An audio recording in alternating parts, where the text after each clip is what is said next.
What if the greatest writer of the 20th century never wanted his work published? What if his life's mission was to dissolve the self into language and vanish?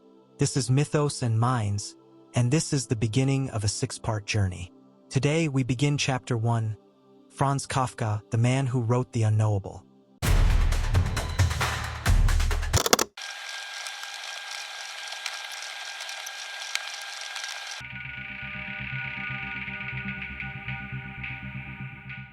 When Franz Kafka died in 1924 at the age of 40, he left behind a strange and solemn command: burn everything.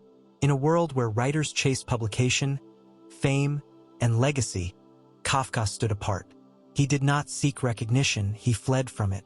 His wish was simple, absolute, and devastating: that all his unpublished works, his novels, letters, notes, and diaries, be destroyed without exception. What he left behind was not merely a collection of unfinished manuscripts, but a deep philosophical riddle. Why would someone who devoted his entire life to writing wish for all of it to vanish? The answer, like Kafka himself, is elusive. Kafka entrusted this task to his closest friend, Max Brod, a fellow writer, a confidant, and a literary executor. But Brod, understanding the weight of what Kafka had created, chose to disobey. He preserved the novels The Trial, The Castle, and America, along with countless other fragments, letters, and aphorisms. In doing so, Brod not only betrayed his friend's dying wish, he ensured Kafka's immortality. And so began the paradox. The writer who longed for disappearance became one of the most enduring voices of the 20th century. Kafka's request to be erased is not just biographical, it's central to understanding his work. Throughout his writing, we see a recurring theme: the desire to dissolve, to vanish into a structure larger than the self. His protagonists are anonymous, often unnamed, swallowed by labyrinthine systems they cannot understand or escape. They are arrested without charges, judged without cause, and punished without crime. They are, like Kafka, characters trying to disappear. This is not simply nihilism, it is metaphysical. Kafka wrote as if his very self were an obstacle to truth. He once confessed, "Writing is a form of prayer." But for him, prayer was not for comfort, it was for surrender. His stories are acts of self-erasure, attempts to annihilate ego, and in that annihilation, to approach something sacred, unknowable, and pure. By denying himself the right to legacy, Kafka ironically created one. The world Brod revealed was more than literature, it was prophecy. Kafka became a saint of doubt, a poet of absurdity, a chronicler of invisible laws. In a time of rising bureaucracy, nationalism, and mechanized violence, Kafka's stories felt like warnings from the edge of the abyss. And so, his will to oblivion was never fulfilled. Instead, he became eternal. Kafka's life ended quietly, but his refusal to be known has only made us search harder. Not just for meaning in his texts, but for something deeper, a reflection of ourselves in the world he left behind.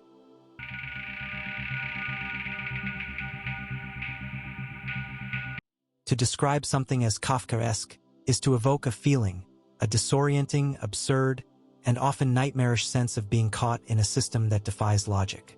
It is the uncanny experience of navigating a world governed by invisible laws, arbitrary rules, and faceless authorities. But what did Kafka himself mean when he crafted such unsettling realities? Was he writing fiction, or was he revealing the modern condition itself? In Kafka's world, there is no clear beginning, no satisfying resolution. A man is arrested without being told why. He is told he has a right to a trial, but no one can explain the charges. He goes to the court, but the doors are always just out of reach. And even when a gatekeeper invites him to wait for justice, it never arrives. The system is infinite and infinitely indifferent. What makes this Kafkaesque is not just the cruelty of the system, but its emptiness. No villain declares themselves. No monster reveals its face. There is only the silent machinery of procedure, and the individual's quiet, agonizing surrender to it. In the trial, Joseph K. is informed he's under arrest, yet allowed to continue his life while his fate slowly unravels. He struggles not against tyranny, but against ambiguity. His crime is never revealed. His court is nowhere and everywhere. And in the end, he dies like a dog, without ever understanding what condemned him. Kafka wasn't merely inventing a dystopia. He was dramatizing a deeper metaphysical state, life under a law that cannot be seen, questioned, or appealed. In Kafka's writing, the law isn't just legal, it's existential. It's the quiet dread that maybe everything is ordered, but nothing can be known, that we are not the authors of our lives, but scribes copying an incomprehensible script. Bureaucracy becomes theology. Paperwork becomes prophecy. A file on a desk might determine the soul's destiny. This is what separates Kafka from other modernists. He doesn't just describe suffering, he reveals its architecture. And that architecture, in his world, is not built by tyrants or gods. It is built by process, routine, and the illusion of clarity. In Kafka, the most terrifying force is not chaos, it is order without meaning. To live in a Kafkaesque world is to search endlessly for an explanation that never comes. It is to knock on doors that never open. And yet, Kafka compels us to keep knocking, not because we believe the gate will open, but because the act of knocking is the only answer we are allowed.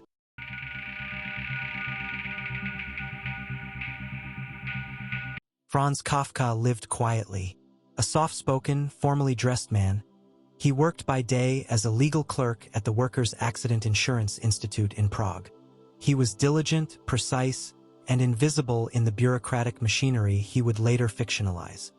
He lived in modest apartments, took long solitary walks, and rarely raised his voice. But beneath this subdued existence burned a creative fire that devoured everything it touched. Kafka's external life was marked by restraint, what some have called aesthetic asceticism. He denied himself comfort, luxury, and often pleasure.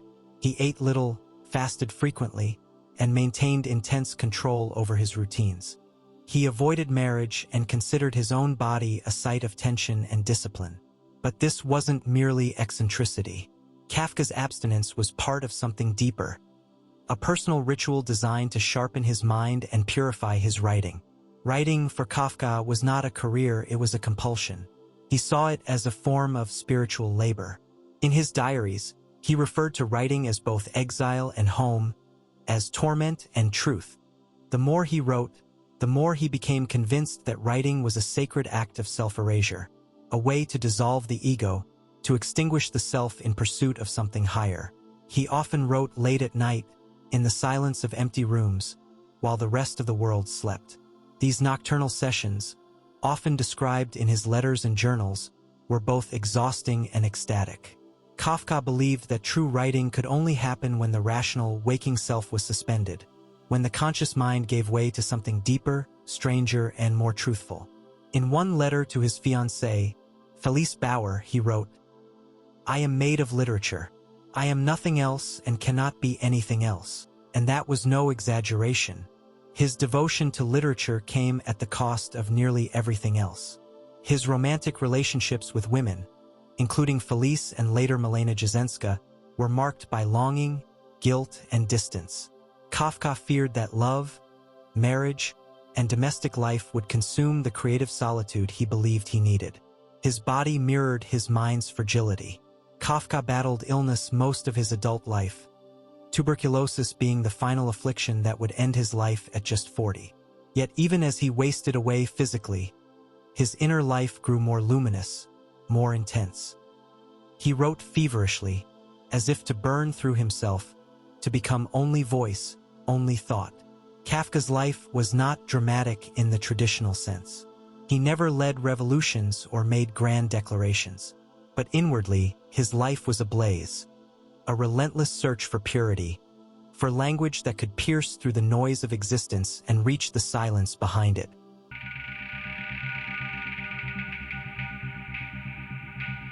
Franz Kafka's world is populated not by characters, but by figures, nameless men, unapproachable officials, silent gatekeepers. These are not people with psychology or backstories. They are emblems, roles, masks. In Kafka's writing, we don't meet individuals, we encounter functions. The accuser, the condemned, the gatekeeper, the bystander. Each plays a part in a symbolic ritual that reaches beyond narrative, toward revelation. Perhaps the most famous of these parables is Before the Law. A man seeks access to the law. A doorkeeper bars him. The man waits years, then decades. On the brink of death, he asks, "Why has no one else come to seek the law?" The gatekeeper replies, "This entrance was made only for you. I am now going to shut it." And the gate closes. It is a devastating scene, but its power lies in its ambiguity. What is the law? Is it divine truth? Is it self-realization? Is it justice, language, or simply the meaning of life? Kafka never says, because in his world, the law is not something you reach, it's something you submit to. It is a structure that hovers over existence, invisible yet total. Kafka was not writing courtroom dramas. He was describing the human condition. For him, the act of writing was inseparable from this experience. To write was not to communicate, it was to place oneself before the law. To write was to confront that which can never fully be said. It required obedience, surrender, and, above all, sacrifice. Kafka's protagonists are often caught between their desire for understanding and their inability to attain it. They approach truth with reverence, only to find themselves crushed by its silence. And yet, they persist, like Kafka himself, driven by a kind of sacred desperation. In his letters and journals, Kafka wrote of Schriftstellersein, the state of being a writer, but this state, for him, was one of suffering and self-erasure. The writer, in Kafka's eyes, must disappear into the text. He must become the conduit through which something larger speaks. Not the ego, not society, but something more primal, more universal. The writer becomes the sacrifice on the altar of language. This was Kafka's burden and his brilliance. He did not write to express himself, but to vanish. He was not a storyteller. He was a scribe standing at the threshold, taking dictation from the silence beyond the gate. His works are not meant to be solved. They are meant to be stood before like the law itself. Read not for comfort or clarity, but for the unsettling, sacred sense that language, when pushed to its limit, might reveal what lies just beyond understanding.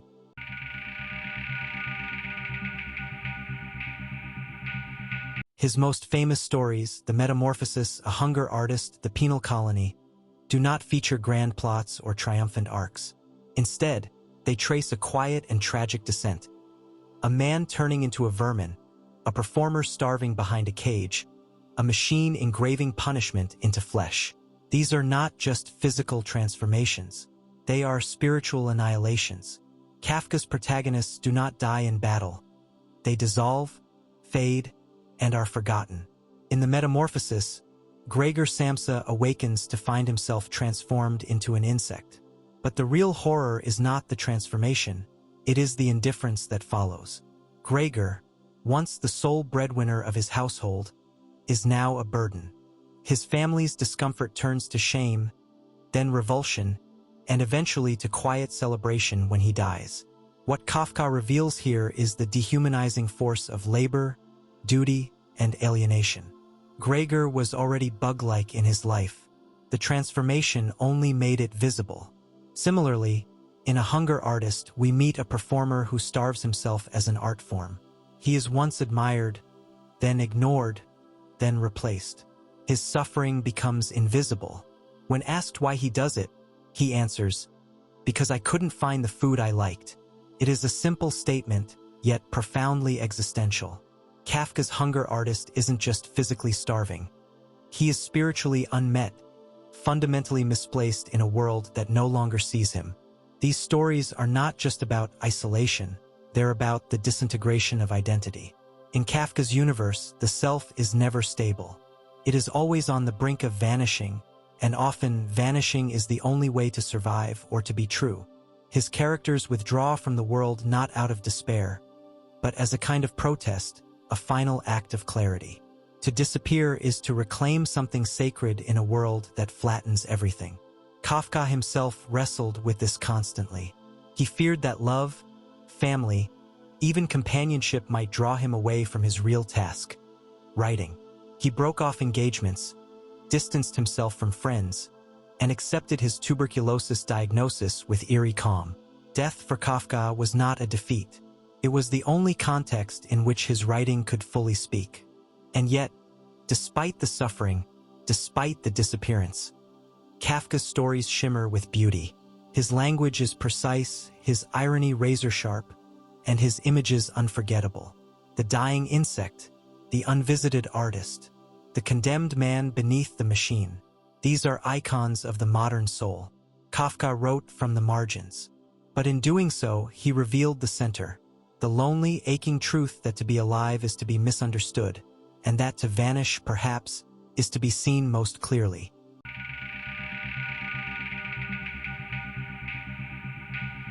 To Franz Kafka, writing was not simply a craft. It was a condition of existence, an act of submission, and a form of death. Not metaphorical death, but something closer to sacred disappearance. Each word, each sentence he wrote, was a stripping away, a gesture of self-erasure. He once wrote, "I am literature.